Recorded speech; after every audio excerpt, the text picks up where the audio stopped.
بسم اللہ الرحمن الرحیم۔ شروع اللہ کے نام سے جو رحمان و رحیم ہے۔ اقرأ بسم ربک الذی خلق۔ پڑھو اے نبی اپنے رب کے نام کے ساتھ جس نے پیدا کیا۔ خلق الانسان من علق۔ جمے ہوئے خون کے ایک لوتھڑے سے انسان کی تخلیق کی۔ اقرأ وربک الاکرم۔ پڑھو اور تمہارا رب بڑا کریم ہے۔ الذی علم بالقلم۔ جس نے قلم کے ذریعے سے علم سکھایا۔ علم الانسان ما لم يعلم۔ انسان کو وہ علم دیا جسے وہ نہ جانتا تھا۔ بسم اللہ الرحمن الرحیم۔ السلام علیکم عزیز طلباء و طالبات۔ یہ ہماری جماعت ششم میں اردو زبان کا پیریڈ ہے اور میں تقریباً اس ادارے سے 8 سال سے وابستہ تھی۔ کچھ مسائل کی بنا پر میں مزید جو ہے اس کو جاری نہ رکھ سکی اور چند مہینوں کی تعطیلات کے بعد آج میں دوبارہ آپ کے سامنے حاضر ہوں اور میں اپنی اس ویڈیو کلاس میں آپ سب کو خوش آمدید کہتی ہوں۔ میری ساتھی ٹیچر نے تعلیمی ہفتہ 4 تک جو ہے تمام سلیبس کو بہت اچھے طریقے سے آپ تک پہنچایا اور امید ہے کہ تمام کام جو ہے وہ آپ کو اچھے سے سمجھ میں آ گیا ہوگا۔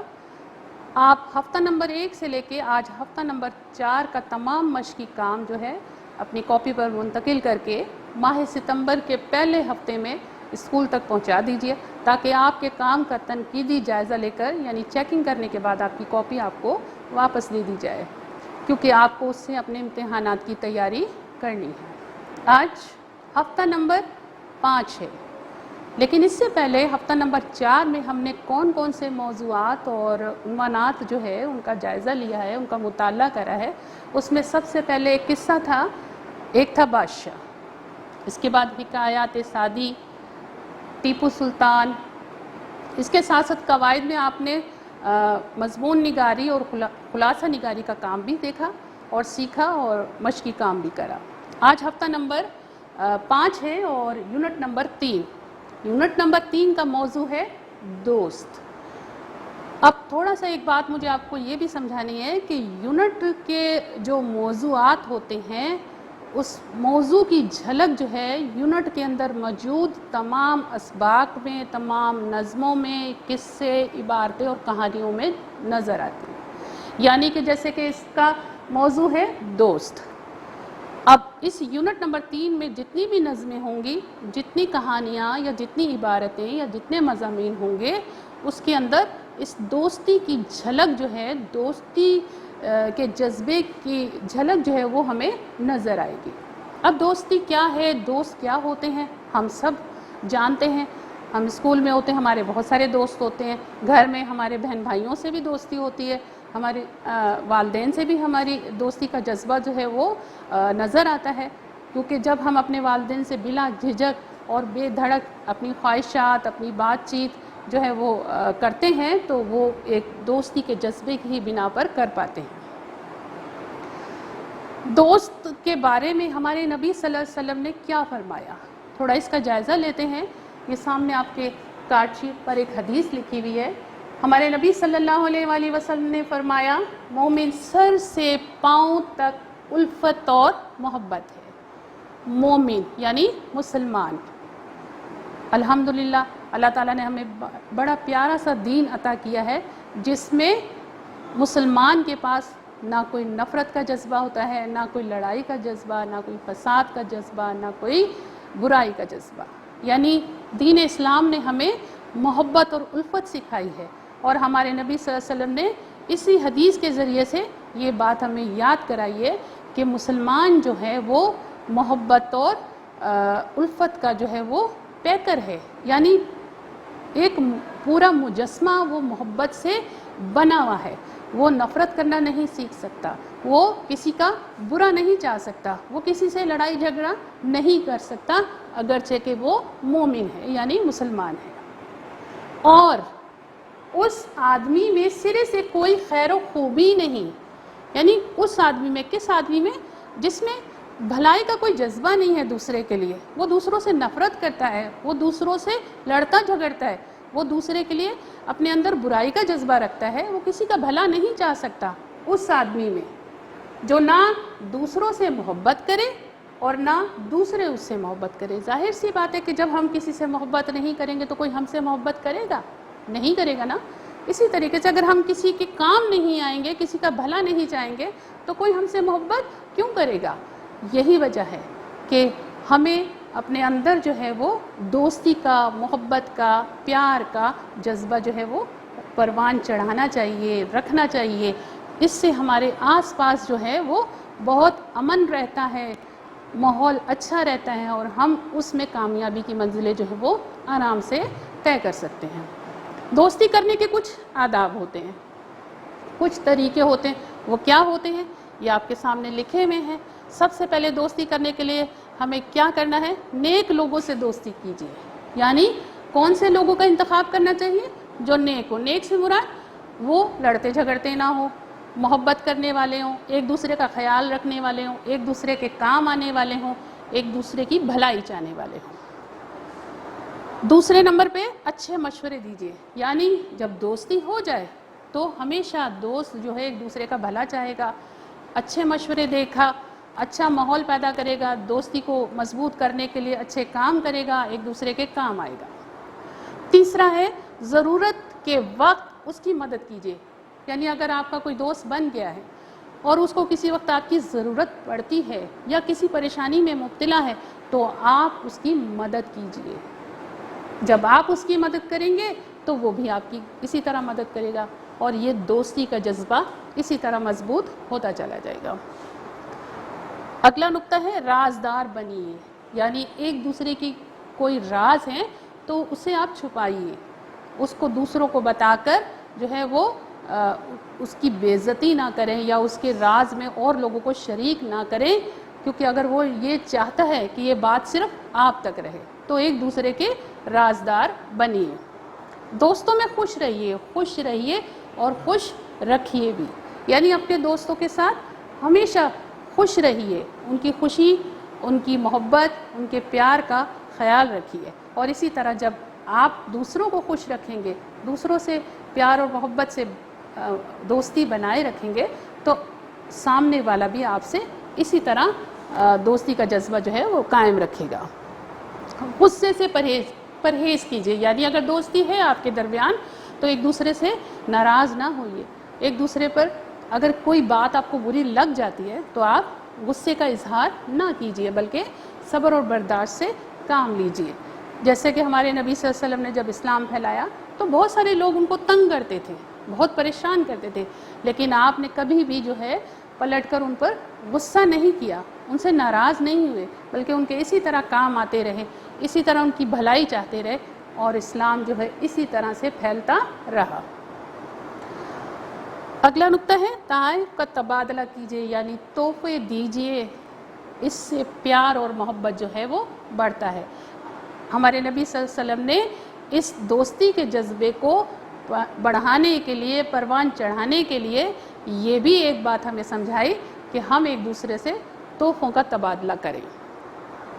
کبھی رنجش ہو تو فوراً صلح کیجیے۔ یعنی کبھی لڑائی ہو بھی جاتی ہے، کبھی غصہ آ بھی جاتا ہے تو صلح کرنے میں، دوستی کرنے میں فوراً پہل کیجیے، تاکہ جو یہ ناراضگی کا وقت ہے وہ بڑھ نہ جائے، عرصے تک جو ہے ناراضگی نہ رہے، فوراً سے ناراضگی ختم ہو اور دوستی کر کے اپنے وقت کو اچھا گزاریے۔ اللہ کے خاطر دوست سے محبت کیجیے، یعنی اللہ بھی یہی چاہتا ہے۔ ٹھیک ہے، ہمارے نبی صلی اللہ علیہ وسلم نے ہمیں جو حکم دیا ہے، جو ہمیں تاکید فرمائی ہے، اسی طرح اللہ تعالیٰ نے بھی ہم سے کہا کہ اللہ چاہتا ہے کہ مسلمان آپس میں مل جل کے رہیں، ایک دوسرے سے پیار و محبت سے پیش آئیں، ایک دوسرے کا بھلا چاہیں، ایک دوسرے سے دوستی کا جذبہ رکھیں۔ تو ہمیں اللہ کے خاطر یہ کام کرنا چاہیے۔ ان کے لیے دعا کیجیے اور دعا کی درخواست کیجیے، یعنی خود بھی اپنے دوست کے لیے دعا کیجیے، اس کو دعا دیجیے، اس کے لیے جب بھی آپ کبھی بھی بھلائی کا جذبہ رکھتے ہیں، خیر کا جذبہ رکھتے ہیں، تو یقیناً وہ دوست بھی آپ کے لیے دعا کرے گا، بھلائی کا جذبہ رکھے گا، محبت کا جذبہ رکھے گا، اور اس سے یہ درخواست بھی کیجیے وہ آپ کے لیے دعا کرے۔ یہ کچھ دوستی کے آداب تھے جو میں نے آپ کو بتائے۔ اب ہم اپنی کتاب چمپا میں صفحہ نمبر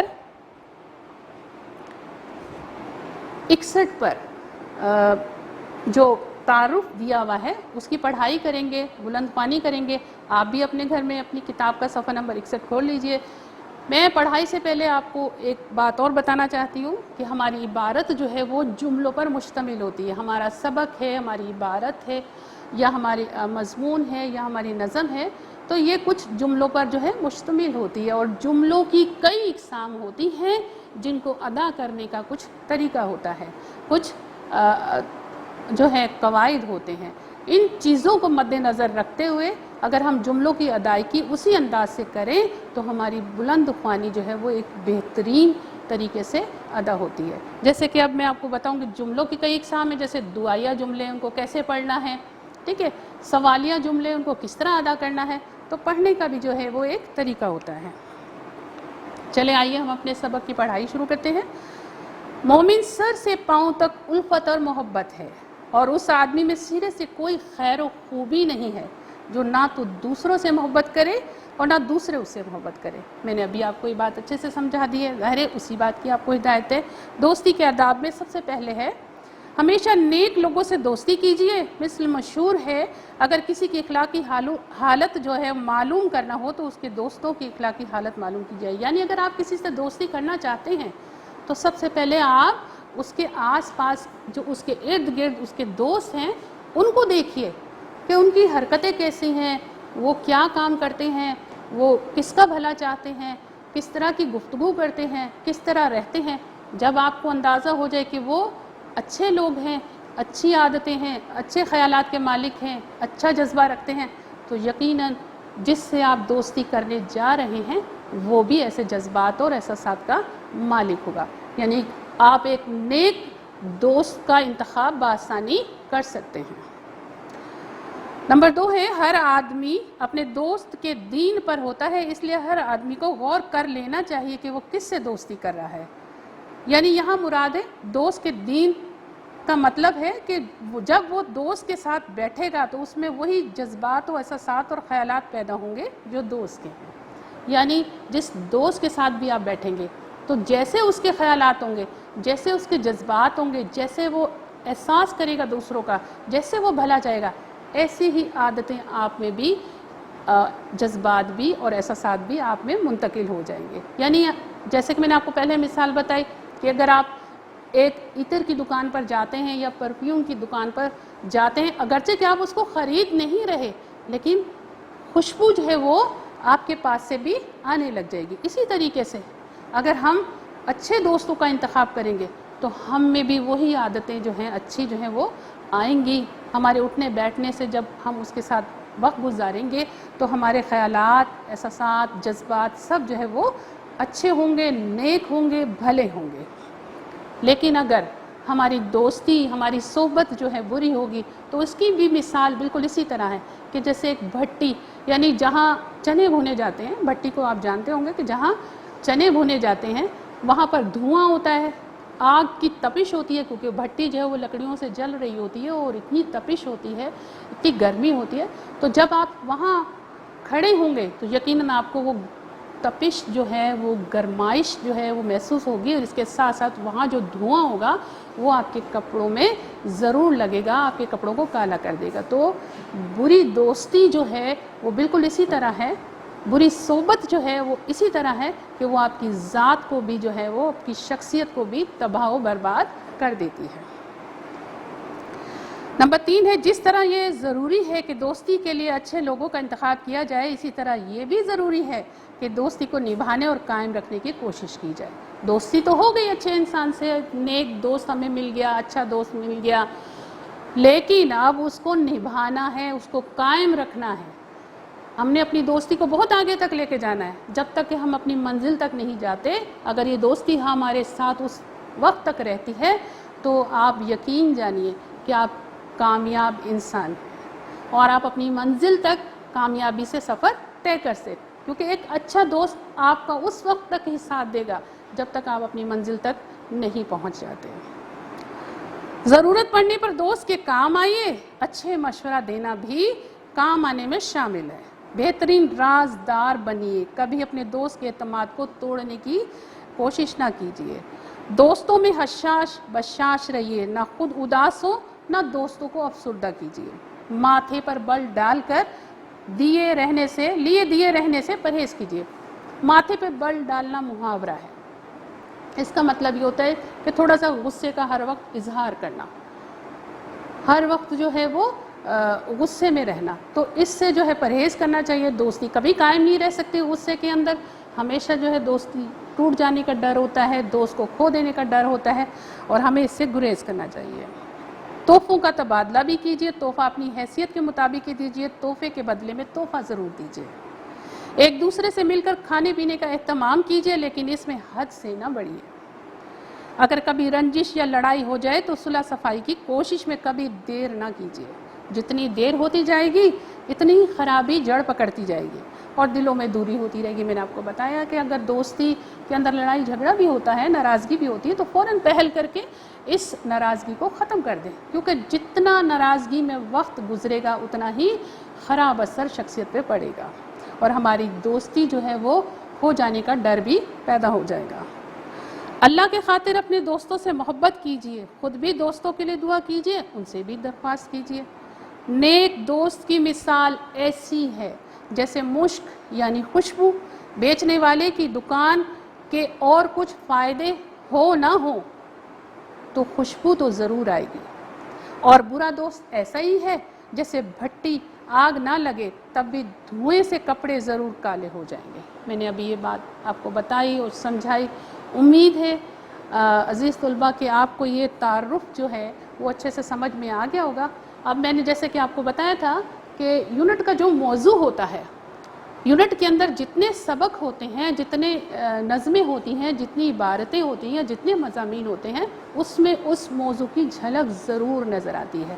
اب ہم نے تعارف پڑھا ہے، آج ہم اس یونٹ کا ایک سبق پڑھیں گے اور اس سبق کا نام ہے خزانہ. خزانہ کیا ہوتا ہے؟ بظاہر میرے ذہن میں فوراً یہ آئے گا کہ دولت، لیکن دولت بھی کئی طرح کی ہوتی ہے. دوستی بھی ایک خزانہ ہے، ایک دولت ہے. اب یہ ایک سبق کے ذریعے سے ہمارے درمیان میں یہ کہاں موجود ہے، ہماری صفحہ نمبر 62 پر.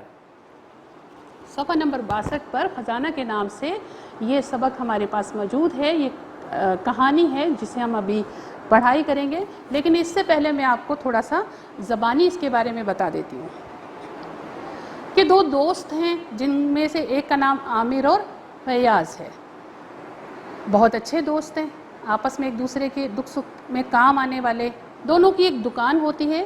ایک شہر میں جس میں ان کی دکان ہوتی ہے، وہ وہاں سے دوسرے ایک نئے شہر میں جایا کرتے تھے اپنی دکان کا سامان لینے کے لیے. ایک دفعہ دونوں جو ہیں وہ شہر کی طرف روانہ ہوتے ہیں اپنی دکان کا سامان لینے کے لیے. تو راستے میں ایک مسافر خانہ ہوتا ہے، سرائے ہوتا ہے، جہاں پر کچھ دیر کے لیے لوگ جو ہیں اس لمبی مسافت کو طے کرنے کے درمیان جو ہے وہ آرام کرا کرتے تھے. اب دونوں دوستوں نے شہر کی طرف رخ کیا تو تھک چکے تھے تھوڑا، وہ وہاں پر آرام کرنے کے لیے ایک درخت کے پاس بیٹھ گئے. اسی دوران جو تھا فیاض کی جو تھی وہ آنکھ لگ جاتی ہے، تھوڑی دیر کے لیے وہ سو جاتا ہے. تو عامر کے پاس ایک بوڑھا سا شخص آتا ہے اور اس سے آہستہ آہستہ کچھ باتیں کرتا ہے، اور جیسے ہی فیاض کی آنکھ کھلتی ہے وہ چلا جاتا ہے، غائب ہو جاتا ہے پیچھے جھاڑیوں کے پیچھے. اب فیاض جو ہے وہ بہت پریشان ہوتا ہے کہ یہ کون شخص تھا اور یہ یہاں پر کیوں آیا تھا، اس نے عامر سے کیا گفتگو کی. تھوڑی دیر کے لیے تو فیاض خاموش رہتا ہے کہ شاید عامر اس کو یہ بات بتا دے، لیکن عامر اس سے اس راز میں اس کو شریک نہیں کرتا، اسے یہ نہیں بتاتا کہ یہ بوڑھا شخص اس سے کیا کہہ کر گیا. بہرحال پھر وہ سفر کے لیے روانہ ہوتے ہیں. سفر کے لیے جیسے ہی روانہ ہوتے ہیں تو فیاض جو ہے وہ اس انتظار میں رہتا ہے کہ عامر اس سے اس راز میں شریک کر لے، لیکن عامر اس سے اس راز میں شریک نہیں کرتا. رات کو وہ سرائے خانے میں آرام کرتے ہیں، سونے کے لیے لیٹتے ہیں تو جو اس کا دوست فیاض ہوتا ہے وہ محسوس کرتا ہے کہ عامر بستر پر کروٹیں بدل رہا ہے، بے چین ہے، نیند نہیں آ رہی۔ وہ تھوڑی دیر تو انتظار کرتا ہے، اس سے پوچھتا بھی ہے لیکن وہ اسے کچھ بھی نہیں بتاتا، لیکن پھر فیاض جو ہے وہ سو جاتا ہے، اور عامر جب دیکھتا ہے کہ فیاض سو گیا ہے وہ خاموشی سے اٹھتا ہے اور باہر نکل جاتا ہے۔ اب فیاض کی آنکھ کھل جاتی ہے اور وہ دیکھتا ہے کہ عامر جو ہے وہ وہاں موجود نہیں ہے، تو وہ اس کے پیچھے باہر آتا ہے۔ اسے اندھیرا گھپ ہوتا ہے، باہر روشنی نہیں ہوتی، ظاہر رات کا وقت ہوتا ہے، وہ اسے ڈھونڈنے کی کوشش کرتا ہے لیکن اسے عامر کہیں نظر نہیں آتا۔ وہ تھوڑا سا آگے اور بڑھتا ہے تو ایک درخت کے پاس جو ہے اسے عامر کی آواز آتی ہے، اور وہ کرہا رہا ہوتا ہے، وہ اس وقت زخمی ہوتا ہے۔ وہ ٹارچ سے روشنی ڈالتا ہے تو دیکھتا ہے کہ عامر جو ہے وہ نیچے گرا پڑا ہے اور اس کو سانپ نے کاٹ لیا ہے اور اس کا چہرہ جو ہے وہ سیاہ ہو رہا ہے۔ اب فیاض تو گھبرا جاتا ہے، اسے کچھ سمجھ نہیں آتا، اسے پٹافٹ اپنی پیٹھ پر لادتا ہے، اپنی کمر پر اٹھاتا ہے، ٹارچ کو منہ میں پکڑتا ہے اور جلدی سے شہر کی طرف جو ہے وہ بھاگتا ہے۔ بوجھ بھی اس کے کندھے پر ہوتا ہے، رات کا وقت ہوتا ہے اور اندھیرا بھی ہوتا ہے اور وزن بھی ہوتا ہے اس کی پیٹھ کے اوپر، یعنی اس کی کمر کے اوپر عامر کا بوجھ ہوتا ہے، اور وہ اتنی تیزی سے بھاگتا ہے اور شہر پہنچتا ہے، کیونکہ شہر میں پہلے بھی آتے جاتے ہیں۔ وہ ایک ہسپتال کی طرف رخ کرتا ہے، وہاں پہ عامر کو پہنچاتا ہے اور وہاں جو ڈیوٹی پر موجود ڈاکٹر ہوتے ہیں وہ اس کو طبی امداد دیتے ہیں، اس کا علاج کرتے ہیں۔ وقت پر پہنچنے کی وجہ سے جو ہے عامر کی جان جو ہے وہ بچ جاتی ہے، لیکن ابھی تک جو ہے وہ عامر جو ہے وہ فیاض کو وہ وجہ نہیں بتاتا جس کی وجہ سے وہ مسافر خانے سے رات کے وقت باہر نکلا تھا۔ دوائی وغیرہ لینے کے بعد جب واپس اپنے گھر واپس آتے ہیں دونوں دوست، تو فیاض اپنے گھر واپس جانے کے لیے عامر کو خدا حافظ کہتا ہے، لیکن عامر اسے روک کر اپنے جذبات کا اظہار کرتا ہے کہ تمہیں میں نے اپنے راز میں شریک نہیں کرا، اور نہ ہی میں نے تمہیں یہ بات بتائی کہ وہ بوڑھا مجھ سے کیا کہہ رہا تھا۔ اصل میں فیاض میں لالچ میں آ گیا تھا، اس بوڑھے نے مجھ سے بتایا کہ اس درخت کے نیچے خزانہ دفن ہے، سو میں نے سوچا کہ وہ سارا خزانہ میں لے لوں گا، میں نے تمہیں اس لیے اس راز میں شریک نہیں کرا۔ میں لالچی ہو گیا تھا، مجھ پہ لالچ جو ہے وہ سوار ہو گیا تھا، اور لالچ جو ہے وہ ایک بری بلا ہے۔ آپ جانتے ہیں لالچ کرنا جو ہے وہ ٹھیک نہیں ہے، انسان کے لیے نقصان دہ ہوتا ہے۔ اسی طرح عامر کے لیے بھی نقصان دہ ہوا۔ فیاض نے کچھ بھی نہ کہا، لیکن عامر نے کہا اگرچہ کہ مجھے وہ خزانہ نہیں ملا، لیکن آپ سب یہ سمجھتے ہیں کہ مجھے خزانہ نہیں ملا، مجھے تو بہت بڑا خزانہ ملا ہے۔ فیاض بھی حیران ہوتا ہے، عامر کے بچے بھی حیران ہوتے ہیں، عامر کی بیوی بھی حیران ہوتی ہے کہ یہ تو سانپ کے کاٹنے کی وجہ سے زخمی ہو گئے تھے، ان کو خزانہ کہاں سے مل گیا؟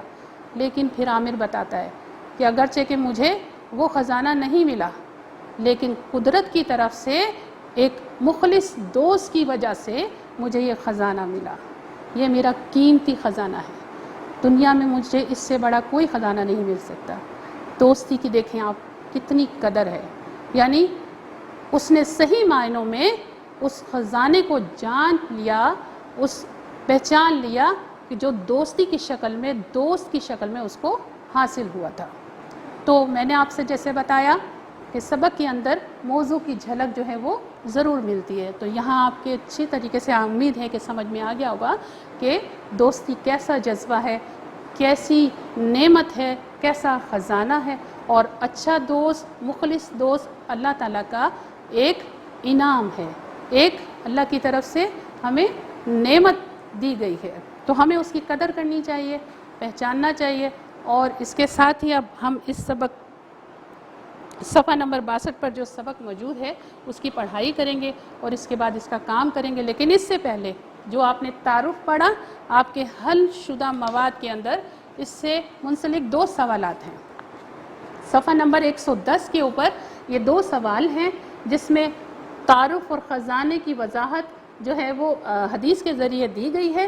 اس کے بعد دوستی کے کچھ آداب ہیں۔ سوال نمبر 2 ہے دوستی کے آداب آپ کو تحریر کرنے ہیں، میں نے آپ کو اس طرح بھی سمجھا دیے ہیں اور آپ کے سامنے موجود بھی ہیں، آپ چاہیں تو اس طرح بھی تحریر کر سکتے ہیں اور آپ چاہیں تو اس طرح بھی تحریر کر سکتے ہیں جس طرح آپ کے تحریری حل شدہ مواد کے اندر دیے گئے ہیں۔ صفحہ نمبر 111 پر موجود ہے۔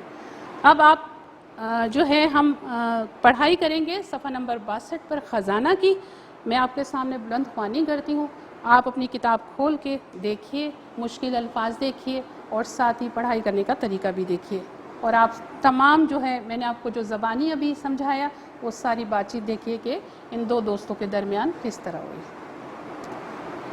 خزانہ۔ سردیوں کے دن تھے، دسمبر کا پہلا ہفتہ بیت گیا تھا اور دوسرے ہفتے کا آغاز ہو چکا تھا۔ شام کا وقت تھا، دو شخص اس ویران مقام سے گزر رہے تھے جو دو شہروں کے درمیان واقع تھا۔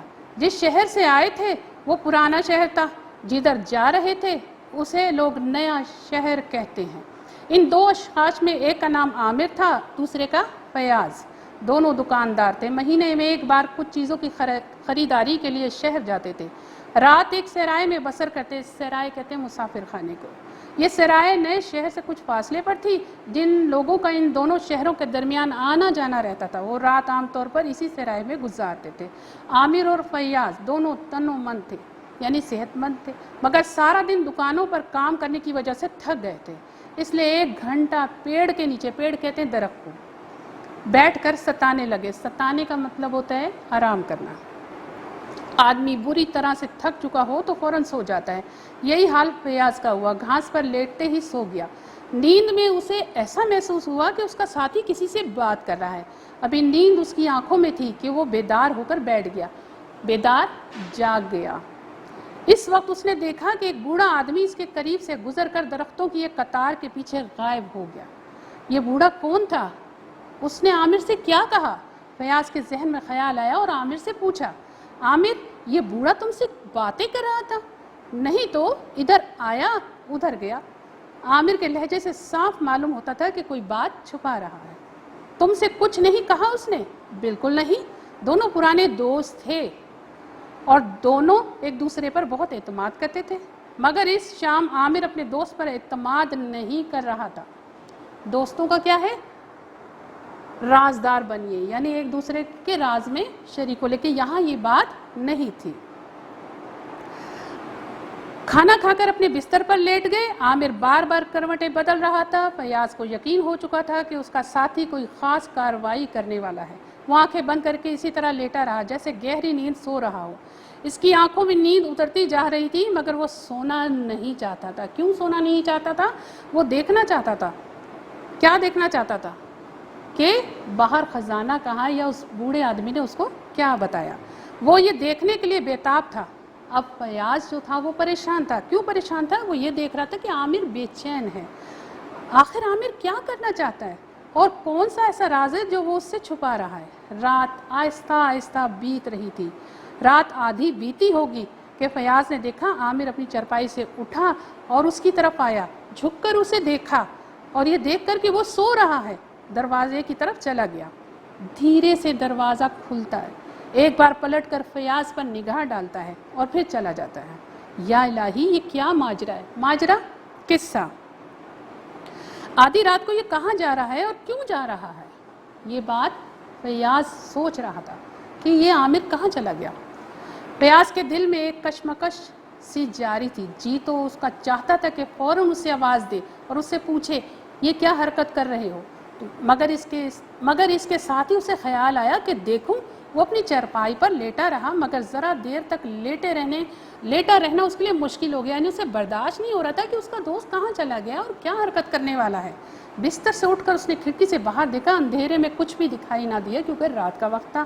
اس نے اپنے تھیلے سے ایک ٹارچ نکالی، چند منٹ کمرے میں ٹہلتا رہا، طرح طرح کے خیالات اس کے ذہن میں آ رہے تھے۔ سوچتا تھا اس بوڑھے آدمی نے اسے، یعنی اس وقت اس کے ذہن میں کیا سوچ آئی؟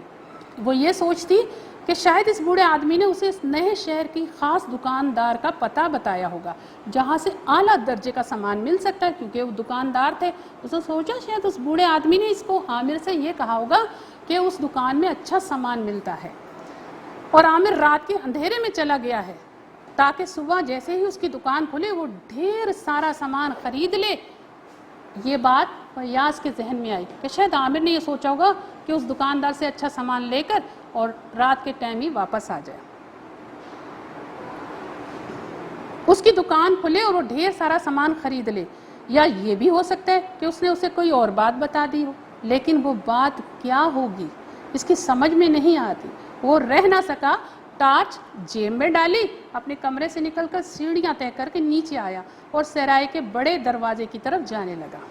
سرائے کا بڑا دروازہ عموماً کھلا ہی رہتا تھا، کیونکہ بعض مسافر رات ہی کے وقت اپنے کمرے چھوڑ کر چلے جاتے تھے۔ اکثر مسافر جو تھے وہ جب رات کوئی ان کو کام ہوتا تھا تو وہ رات کو ہی مسافر خانہ جو ہے وہ چھوڑ جاتے تھے، ٹھیک ہے۔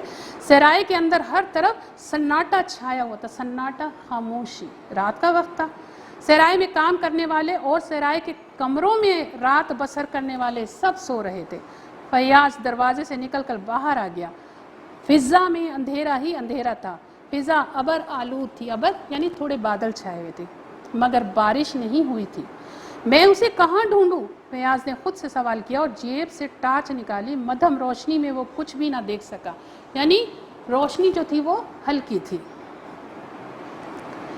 وہ چلتا گیا، اچانک اسے احساس ہوا کہ اس کے قریب ہی کوئی آدم زاد موجود ہے۔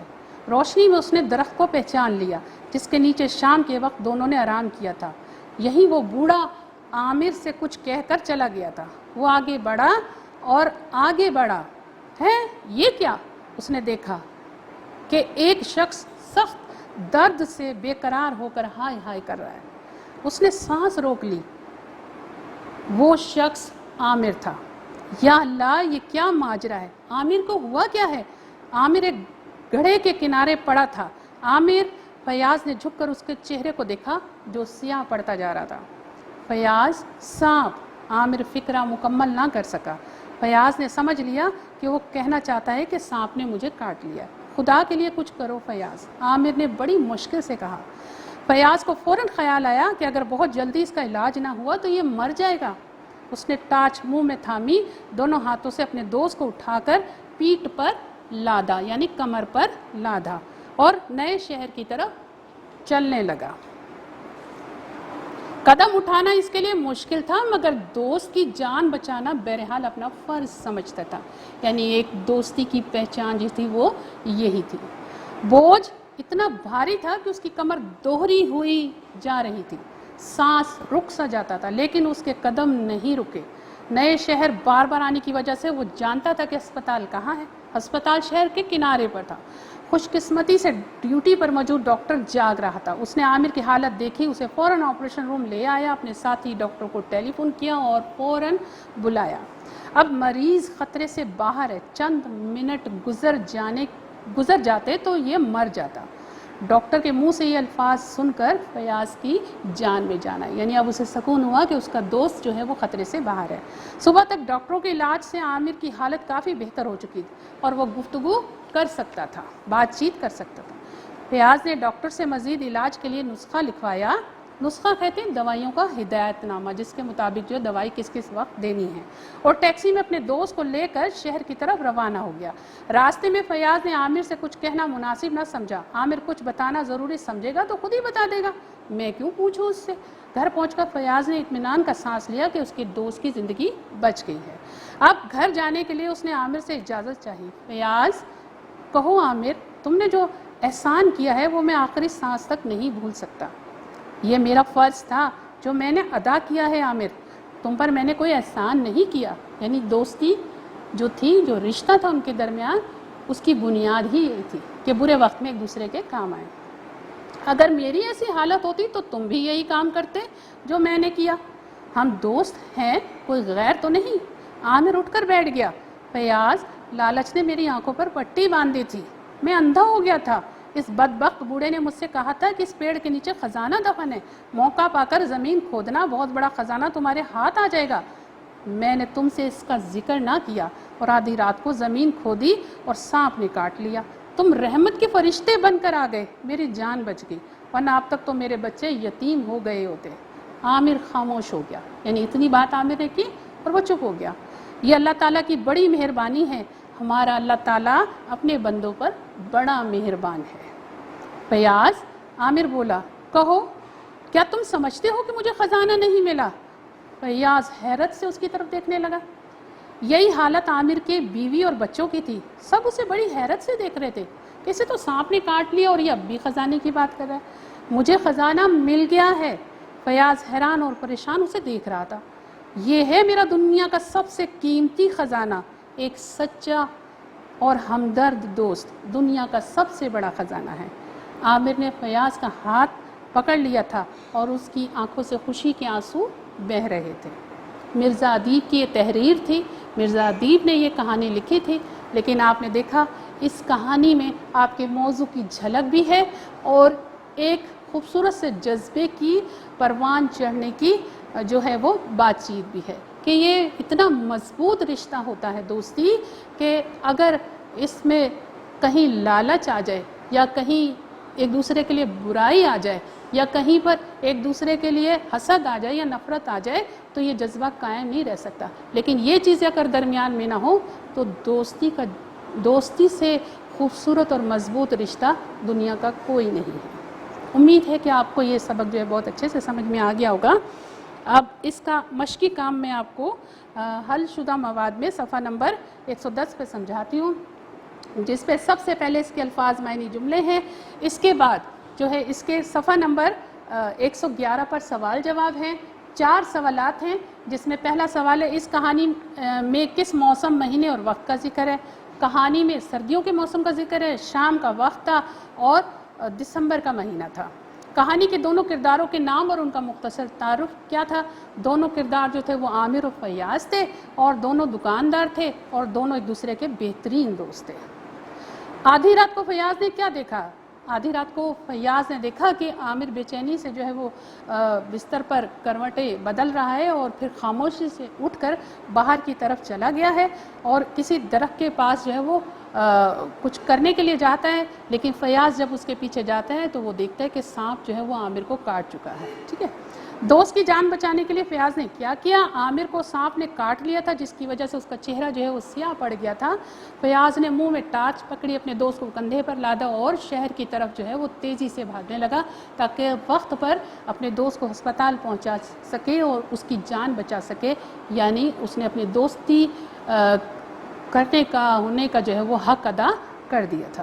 عامر نے فیاض کے احسان کو کس طرح بیان کیا؟ عامر نے فیاض سے کہا کہ لالچ نے میری آنکھوں پر پٹی باندھ دی تھی، میں اندھا ہو گیا تھا۔ بوڑھے نے مجھ سے کہا اس درخت کے نیچے خزانہ ہے، بہت بڑا خزانہ ہے جو تم رات کے وقت جو ہے وہ اسے لے سکتے ہو۔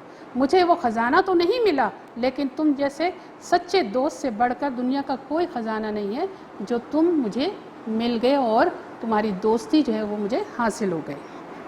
سوال و جواب کے ساتھ آپ نے یہ کام اپنا مشقی جو ہے تمام کاپی پر منتقل کرنا ہے اور ہفتہ نمبر 5 کے ساتھ ہفتہ نمبر 6 کا کام بھی جب مکمل ہو جائے تو اپنی ماہ ستمبر کے پہلے ہفتے میں اپنی کاپی جو ہے وہ اسکول پہنچائیے تاکہ اس کا تنقیدی جائزہ یعنی چیکنگ جو ہے وہ کمپلیٹ کی جا سکے اور آپ کو کاپی واپس ملے اور پھر آپ امتحان کی تیاری جو ہے اچھے طریقے سے کر سکیں۔ اب کتاب کے صفحہ نمبر 66 پر آ جائیے۔ 66 پر آپ کے صفحہ نمبر 66 پر سوال نمبر 2 ہے کثیر الانتخابی سوالات، یعنی خالی جگہ جو ہے وہ پر کرنی ہے، لیکن کس طرح؟ اس میں ہمارے پاس 3 جوابات دیے گئے ہیں، جو درست جواب ہے وہ ہمیں خالی جگہ میں تحریر کرنا ہے۔ جیسے کہ پہلا ہے کہانی خزانہ کے مصنف ڈیش ہے، 3 نام ہیں لیکن صحیح جواب میں آپ کو اس وقت یہاں بتا رہی ہوں وہ ہے مرزا ادیب۔ نمبر 2 ہے عامر اور فیاض دونوں ڈیش تھے، کیا تھے؟ دکاندار تھے، دونوں پرانے دوست تھے اور ایک دوسرے پر ڈیش کرتے تھے، کیا کرتے تھے؟ اعتماد کرتے تھے۔ نمبر 4 ہے عامر کو ڈیش نے کاٹا تھا، کس نے کاٹا تھا؟ سانپ نے کاٹا تھا، کیونکہ سبق آپ نے بہت اچھے سے پڑھا ہے، آپ نے بہت اچھے سے سمجھا ہے، تو یہ جب آپ بات جو ہے وہ بآسانی جو ہے آپ لکھ سکتے ہیں۔ فیاض نے ڈاکٹر سے علاج کے لیے ڈیش لکھوایا، نسخہ لکھوایا، ایک سچا اور ہمدرد دوست دنیا کا سب سے بڑا ڈیش ہے، خزانہ ہے۔ فیاض کو نیند میں محسوس ہوا ڈیش اس کا ساتھی کسی سے باتیں کر رہا ہے کہ آغاز کی ضد ڈیش ہے، انجام، یعنی الٹ کیا ہے آغاز کا؟ الٹ ہے آغاز کا الٹ ہے انجام اور انجام کا الٹ ہے آغاز۔ یہ مشقی کام تھا جو میں نے آپ کو سمجھایا ہے، امید ہے آپ کی سمجھ میں آ گیا ہوگا، لیکن یہاں پر ہمارا آخری کام جو ہے وہ مرکزی خیال اور خلاصے کا ہے کہ ہم اس کو حوالے کے ساتھ، سبق کے حوالے کے ساتھ اور مصنف کے حوالے کے ساتھ کس طرح تحریر کرتے ہیں۔ تو اس میں سب سے پہلے اچھا اب آپ کا ایک آخری سوال جو ہے وہ ہے مرکزی خیال اور خلاصہ نگاری جو ہے وہ ہم بما حوالہ کیسے کر سکتے ہیں؟ وما حوالہ کا مطلب ہے سبق کا حوالہ کیسے دے سکتے ہیں اور مصنف کا حوالہ کیسے دیں گے. تو مرکزی خیال کا اگر مطلب دیکھیں تو مرکز کا مطلب ہوتا ہے درمیان اور خیال کا مطلب ہوتا ہے رائے یا مشورہ. کسی بھی نظم یا نثر کا اہم پیغام جو کہ مصنف یا شاعر اپنی شاعری یا تحریر کے ذریعے سے دیتا ہے. یعنی جو بھی، جیسے کہ مثال کے طور پہ ابھی آپ نے سبق دوست پڑھا اور خزانہ موضوع جو ہے وہ آپ نے کہانی کی صورت میں اس کا جائزہ لیا، مطالعہ کرا کہ دو دوستوں کے درمیان جو تھا وہ دوستی کا جذبہ کیسا تھا. تو اس میں آپ مرکزی خیال جو ہے کیا تحریر کریں گے کہ دوستی کے بارے میں لکھیں گے. یعنی مصنف مرزا ادیب نے اس کہانی کے ذریعے سے جو ہمیں پیغام دیا وہ یہ دیا کہ دوستی دنیا کا سب سے خوبصورت اور پیارا جذبہ ہے اور مضبوط رشتہ ہے جو منزل تک پہنچانے میں ہماری بہت مدد کر سکتا ہے اور ہمیں بہت ساری پریشانیوں سے، مصیبتوں سے جو ہے وہ بچا سکتا ہے. خلاصہ نگاری کیا ہوتا ہے اس سے پہلے بھی آپ نے پڑھا ہوگا. کسی بھی عبارت کو ایسے مختصر کر کے لکھنا کہ اس کا اصل مفہوم متاثر نہ ہو. یعنی جیسے کہ ابھی آپ نے خزانہ جو ہے وہ پڑھا، سبق پڑھا، آپ پوری کہانی کو اپنے الفاظ میں مختصر کر کے تحریر کریں گے، لیکن یہ بات بھی آپ دھیان میں رکھیں گے کہ اس میں سے جو ہے اس کی اصل بات چیت جو ہے، اصل مقصد جو ہے وہ متاثر نہ ہو. یعنی کچھ ایسا اس میں سے آپ نے نہیں ہٹانا کہ اصل بات چیت جو ہے وہ رہ جائے، یا اصل پیغام جو ہے یا اصل مقصد جو ہے سبق کا وہ جو ہے اس میں سے آپ ہٹا دیں اور پھر خالی کہانی کی شکل میں تحریر کریں. ایسا نہیں کرنا ہے. اصل مقصد جو ہے، مفہوم جو ہے وہ متاثر نہیں ہونا چاہیے. عبارت کو مختصر کرنا ہے.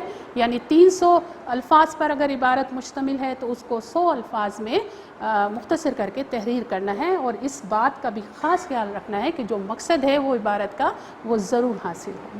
اب حوالہ سبق و مصنف کیا ہوتا ہے؟ اگر حوالہ دے رہے ہیں آپ سبق کا تو وہ کس طرح دیں گے؟ مدرجہ ذیل سبق ہماری اردو زبان کی کتاب چمپا میں ڈیش، اس خالی جگہ پر آپ اپنے سبق کا نام تحریر کریں گے. جیسا کہ ابھی ہم نے پڑھا خزانہ، تو ہم یہاں پر خزانہ کا نام لکھ کر اس خالی جگہ کو مکمل کریں گے.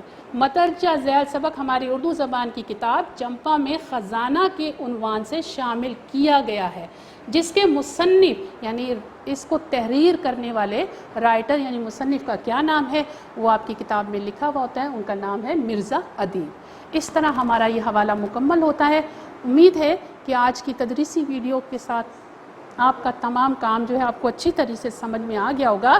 اس سے منسلک جو آپ کو ہوم ورک دیا گیا ہے اس میں سوال نمبر 1 ہے سبق دوست سے متعلق چند اقوال اپنی کاپی میں تحریر کریں.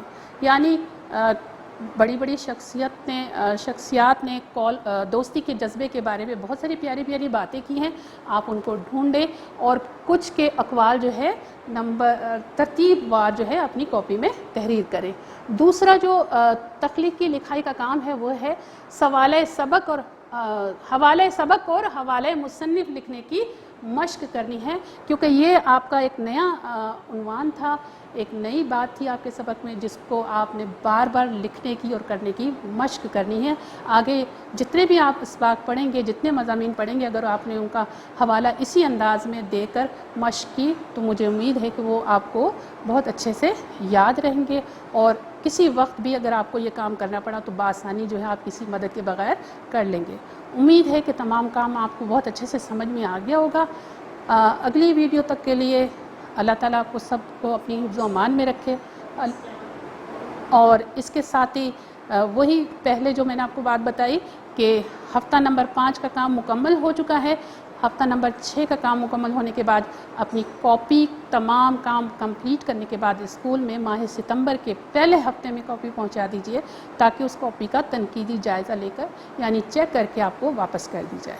امید ہے کہ آپ تمام کام جو ہے وقت پر پہنچائیں گے اور وقت پر مکمل کریں گے. اگلی ویڈیو تک کے لیے اللہ حافظ.